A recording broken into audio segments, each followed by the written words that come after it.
రంగారెడ్డి జిల్లా మైలార్దేపల్లిలో కూడా భారీ అగ్ని ప్రమాదం. పోలీస్ స్టేషన్ పక్కనే ఉన్న ప్లాస్టిక్ గోడౌన్లో మంటలు ఎగసి పడుతున్నాయి. 2 ఫైర్ ఇంజిన్స్తో సిబ్బంది మంటలు ఆర్పుతోంది.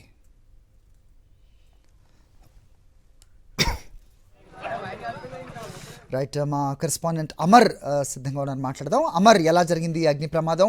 ఏంటి అక్కడ సిచ్యువేషన్? దట్టమైన పొగ విరజమ్ముతున్నాం చూస్తున్నాం మనం స్క్రీన్ మీద. సో ఇది ప్లాస్టిక్ గోడౌన్ అని తెలుస్తోంది. ఏంటి అక్కడ సిచ్యువేషన్?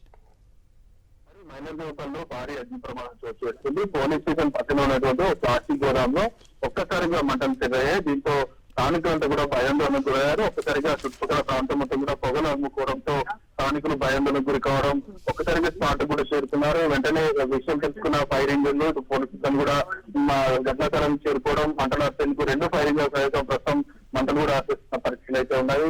ప్రస్తుతం అయితే డిఆర్ఎస్ టీం కూడా అక్కడ లోపల ఏదైతే ప్లాస్టిక్ గోడంలో ఉన్నటువంటి పబ్లిక్ కూడా బయటకు పంపించే ప్రయత్నం చేస్తున్నారు. ఇప్పటి వరకు జరుగుతున్న ఈ అగ్ని ప్రమాదానికి సంబంధించి మొత్తం అక్కడ ఓన్లీ ఆర్ట్స్ జరిగింది, ప్రాణాలు కూడా ఉన్నటువంటి గోడంలో ఉన్నటువంటి అందరినీ కూడా ప్రస్తుతం డిఆర్ఎస్ సిబ్బంది బయటకు తీసుకొచ్చిన పరిస్థితులు అయితే ఉన్నాయి.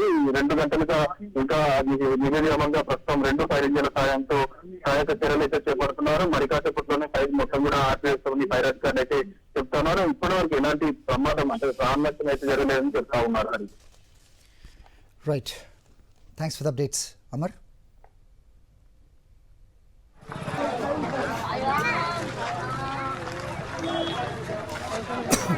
రంగారెడ్డి జిల్లా మైలార్దేపల్లిలో జరిగింది భారీ అగ్ని ప్రమాదం. పోలీస్ స్టేషన్ పక్కనే ఉన్న ప్లాస్టిక్ గోడౌన్లో మంటలు ఎగసి పడుతున్నాయి. దట్టమైన నల్లటి పొగ ఏ రకంగా విరజిమ్ముతుందో చూస్తున్నాం విజువల్స్లో. అయితే 2 ఫైర్ ఇంజిన్స్తో సిబ్బంది మంటలను ఆర్పే ప్రయత్నం చేస్తున్నట్టుగా తెలుస్తోంది.